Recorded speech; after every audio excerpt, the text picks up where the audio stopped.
Bonaduce, life coach. Danny Bonaduce, life coach. All right, it's time for a Life Coach with a special appearance by Rick Jones of Goldberg Jones. Call or email lifecoach@kcok.com. Life Coach brought to you by Goldberg Jones Divorce for Men. Call 1-800-DIVORCE. Let's go to the phones and talk to, I believe this will be Tom in Linwood. Good morning, Tom.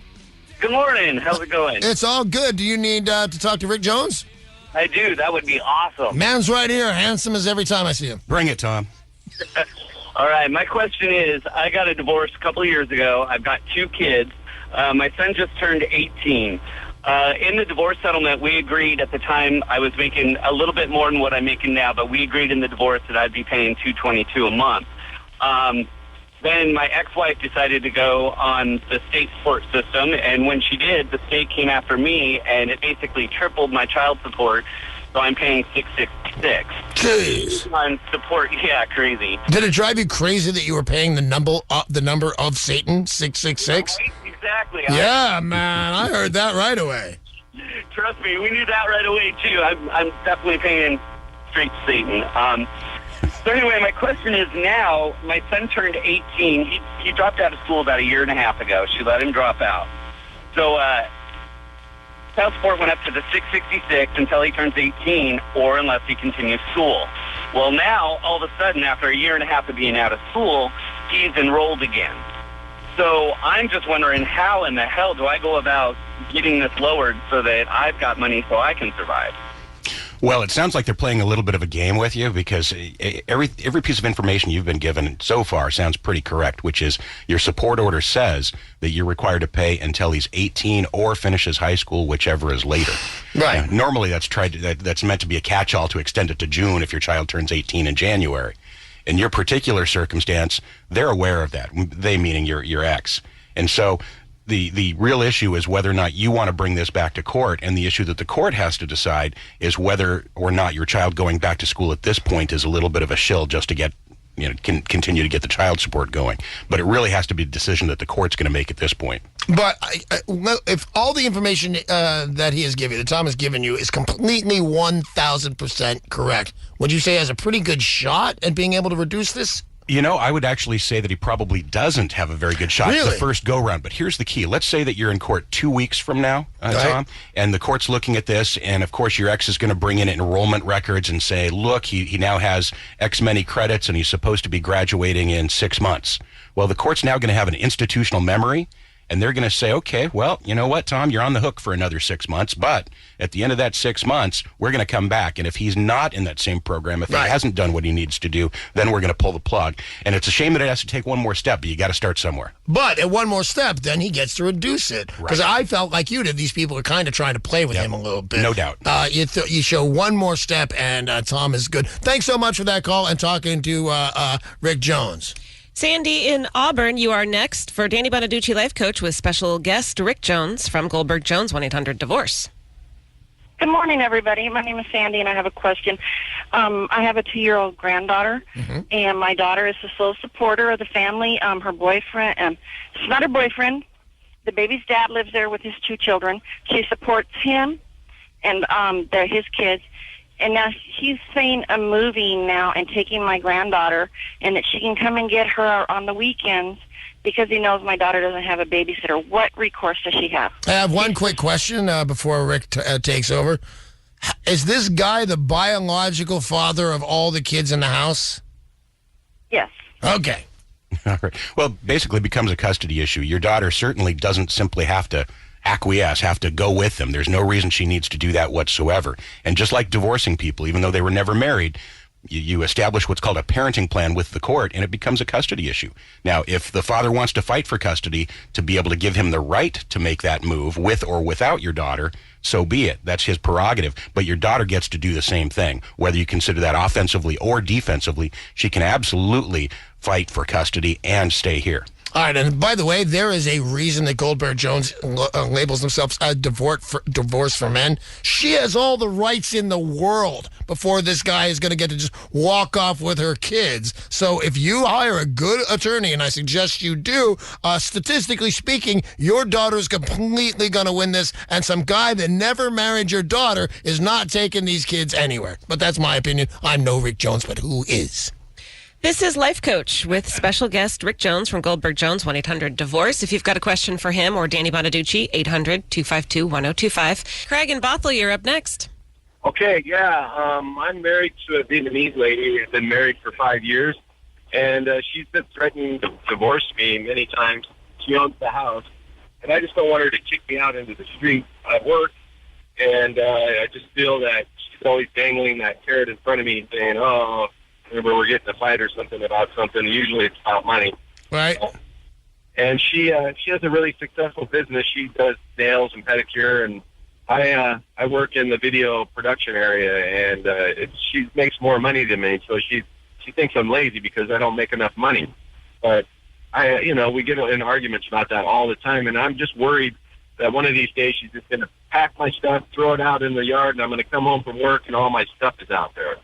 What can I do to help protect myself, and what are some of the good things I should be looking out for?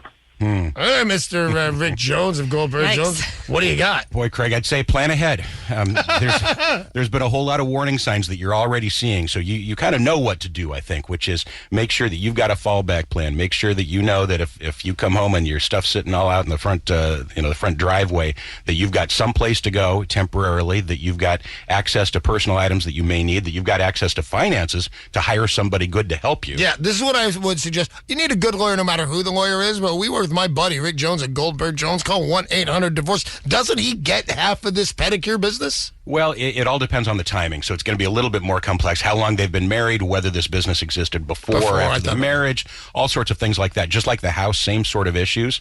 And that's why I'd say, this is one of the rare times when his call may be better answered later as well. Feel free to give me a call back today at the office, Craig. Oh, that is very cool. But he's not going to be high and dry. It does. That's why you have divorce for men. He gets his alimony. If she makes a lot more money, he will not be high and dry, no matter what she threatens. And all of these issues can be brought to the table. One of the main things, though, that happens to a lot of guys is this whole get kicked out of the house thing. Right.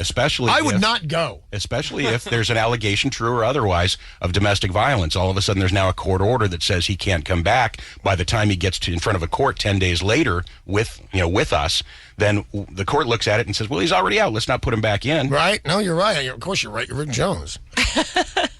Jake in Port Angeles, you're on with Danny Bonaduce and Rick Jones from Goldberg Jones, Divorce for Men. Hi, I had a question about custody. All right, go ahead, man. My wife lost her custody battle to her ex-husband, and he came in with a lawyer. She came in representing herself. Oh, not a God. good idea.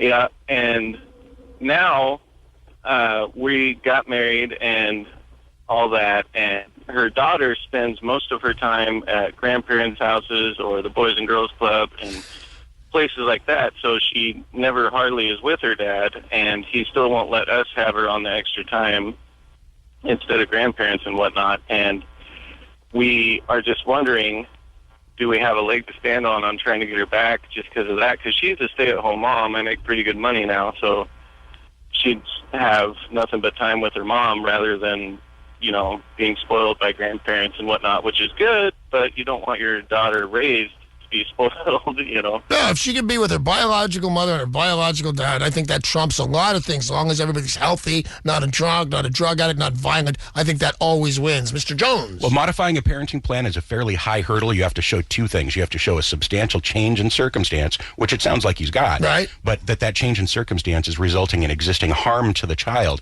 And that's the hurdle that's a little bit more difficult.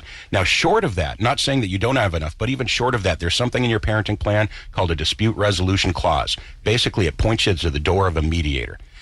What you can do is you can invoke this dispute resolution clause, go to a mediation, and ask for what's called the right of first refusal. as the starting point. And what that does is it puts you in a position of saying, hey, before this child goes to a grandparent or some other location for any extended period of time, that we get the right of first refusal to spend time with that child. So that seems like a very good thing right there, right? Well, just like you said, what common sense would stop somebody from allowing that to happen? To go to the biological mom. Right, but if it's not in your parenting plan yet, then it's not enforceable yet. So the key is to invoke the mediation, try and get that settled, and if you can't settle it in mediation, then the courtroom door may very well be open to him. All right, good luck on that. I appreciate your call. All right, we've got time for a couple more quick calls here. Dee in Renton, you're on with Danny Bonaduce and Rick Jones from Goldberg Jones, 1-800-DIVORCE. Good morning, guys. Hiya, Dee. I just have a quick question on behalf of my sister's situation. She has, a couple years ago, was, not divorced, they were never actually legally married, separated from the father of one of her children, and he is verbally abusing her through the children, over the phone constantly. Is there any way what can she do legally to stop this? Well, if the issue is any threats of domestic violence, she can seek a protection order. If it doesn't include any threats or reasonable concern of domestic violence, she can try and get what's called an anti-harassment order through the district court.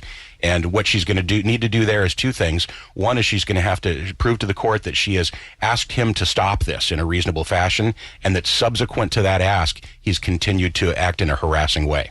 And by the way, I'd just like to point out, those are surprisingly simple to get. I would think, and thank God nobody has done this to me, but somebody, you just want to say, this person's around, I'm afraid of this person. That's a bad reputation for that person to have, but sure enough, most judges say, good enough for me. You've said it, I believe it, here's the writ. So do what Rick said. I think you'll be very happy with the results. And Josh and Everett, you're on with Danny Bonaduce and Rick Jones from 1-800-DIVORCE. Hey, Rick. So I had an ex-girlfriend of 4 years. I have a 1-year-old son with her, and I just broke up with her about a month and a half ago. Now she's not letting me see my son. I'm just wondering what I can do about that and what I can do about getting custody of him. Yeah, you bet. What you need to do is to do what's called a motion or a petition to establish a parenting plan, to get you back on the same footing as if the two of you were married and you're divorcing, and now parenting is an issue.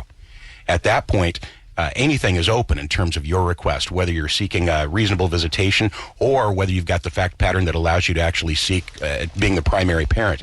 Either one of those might fly. But the key is to get your foot in the door by establishing a parenting plan and getting it in front of the court.